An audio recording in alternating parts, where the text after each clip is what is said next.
கல்விக் கொள்கையை ஏற்காதால 2152 கோடியை மத்திய அரசு விடுவிக்கல. இதை எதிர்த்து உச்ச நீதிமன்றத்தை நாட இருக்கணும்னு முதல்வர் தெரிவிச்சிருக்கிறார். இது குறித்து இன்றைய முதலமைச்சர் திரு ஸ்டாலின் அவர்கள் எதையெல்லாம் அவர்களால் போராடி வெற்றி பெற முடியவில்லையோ அதையெல்லாம் முன்னிறுத்தி அரசியல் செய்து கொண்டிருக்கிறார். அவர் இந்த 4 ஆண்டு கால ஆட்சியில் தமிழகத்திற்கு, தமிழக மக்களுக்கு எந்த விதமான பயனுள்ள திட்டங்களையும் அவர் கொண்டு வரவில்லை.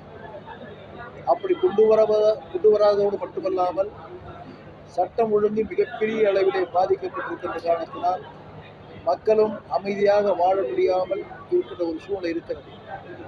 அதையெல்லாம் திசை திருப்பதற்காகத்தான் இது போன்ற கருத்துக்களை இன்றைய முதலமைச்சர் திரு ஸ்டாலின் அவர்கள் சொல்லிக் கொண்டிருக்கிறார். பொதுப்பட்டியலில் இருக்கக்கூடிய கல்வியை மாநில பட்டியலுக்கு மாற்றாவிட்டால் தாழ்த்தப்பட்டவருக்கும் பிற்படுத்தப்பட்டவருக்கும் கல்வின்றது எட்டாக்கடியாக மாறும் அப்படின்னு சொல்லிட்டு நேற்று நடந்த ஒரு நிகழ்ச்சியில முதலமைச்சர் அவர்கள் சொல்லியிருக்காங்க. ஏற்கனவே சொன்ன கருத்து இதோடு நான் ஒப்பிடுகிறேன். அவர் 4 ஆண்டு காலத்தில் சாதிக்க முடியாத, மக்களுக்கு தொண்டு செய்யாத காரணத்தினால் இது போன்ற உணர்வுகளை தூண்டக்கூடிய கருத்துக்களை சொல்லி தன்னை தப்பித்துக் கொள்வதற்காக அவர் முயற்சி செய்து கொண்டிருக்கிறார். அவ்வளவுதான். 4 ஆண்டு காலம் ஆட்சி முடிஞ்சிருச்சு. ஆனா இந்த நிலையில இப்போ ஆரணி எம்எல்ஏ, அதாவது சேவூர் ராமச்சந்திரன் அவங்க வீட்டில் லஞ்ச ஒழிப்புத்துறை சோதனை நடத்துறாங்க. வருமானத்துக்கு அதிகமாக சொத்து சேர்த்ததா வழக்கு பதிவு பண்றாங்க. எவ்வளவு ஒரு சந்தர்ப்பவாத ஆட்சியாக இருக்கும் பாருங்கள். ஆட்சிக்கு 4 ஆண்டு காலம் நடைபெறுகிறது. 4 ஆண்டுகளுக்கு பின்பாக அதிகமான சொத்துக்களை சேர்த்து லஞ்ச ஒழிப்புத்துறையை அனுப்பியிருக்கிறார்கள். ஏற்கனவே எங்களுடைய பொதுச் செயலாளர் அவர்கள் இதற்கு கண்டித்து ஒரு கண்டன அறிக்கையை வெளியிட்டிருக்கிறார்கள். அதை அவரோடு தொடர்ந்து நானும் இந்த ஆட்சியை கண்டிக்கிறேன். மின்சார ஒழுங்குமுறை ஆணையம் இந்த முறை 3% மின் கட்டணத்தை உயர்த்தணும்னு மின் வாரியத்தை பரிந்துரைச்சிருக்கிறதா ஒரு தகவல் வெளியாயிருக்கு. ஒவ்வொரு ஆண்டும் மின் கட்டணம் உயர்ந்துட்டே இருக்கு. கடந்த முறை ஜூலை மாதம், கடந்த ஆண்டு 4.8% மின் கட்டணம் உயர்ந்தது.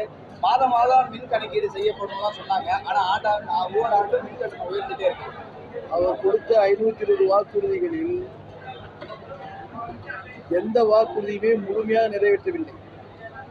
1000 ரூபாய் கொடுக்கிறேன் என்று சொன்னார் அல்லவா?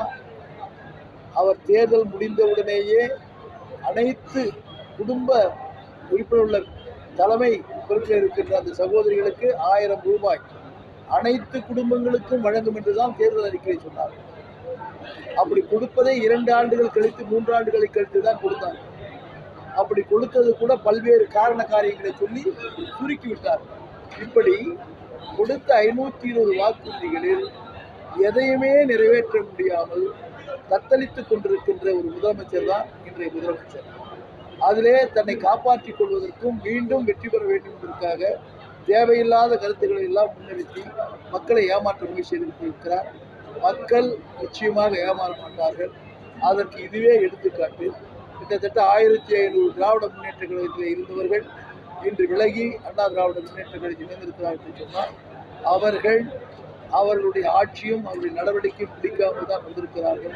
எனவே வருகின்ற 2026 தேர்தலில் நிச்சயமாக மீண்டும் மக்கள் எங்களுக்கு ஆதரவளித்து அண்ணா திராவிட முன்னேற்ற கழகத்தின் தலைமையிலே இருக்கின்ற கூட்டணியை வெற்றி பெறச் செய்து மீண்டும் தமிழகத்தினுடைய முதலமைச்சராக எங்களுடைய போற்றுதலுக்குரிய எடப்பாடி அவர்கள் வருவார்கள் என்பதை தெரிவித்துள்ளனர். மசோதா ஒப்புதலுக்கு உச்சநீதிமன்றம் கால நிர்ணயம் விதிச்சிருந்தாங்க. இந்த கால நிர்ணயம் விதிக்கிறது தொடர்பாக குடியரசுத் தலைவர் உச்சநீதிமன்றத்திடம் கேள்வி எழுப்பியிருக்கிறாங்க.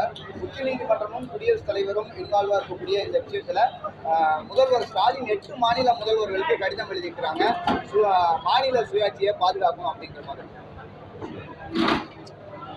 குடியரசுத் தலைவர் உச்சநீதிமன்றம் அளித்த தீர்ப்பில் அவருக்கு எழுந்த சந்தேகங்களை மீண்டும் உச்சநீதிமன்றத்தினுடைய நீதிபதிகளிடத்திலே வினாவாக வைத்திருக்கிறார்.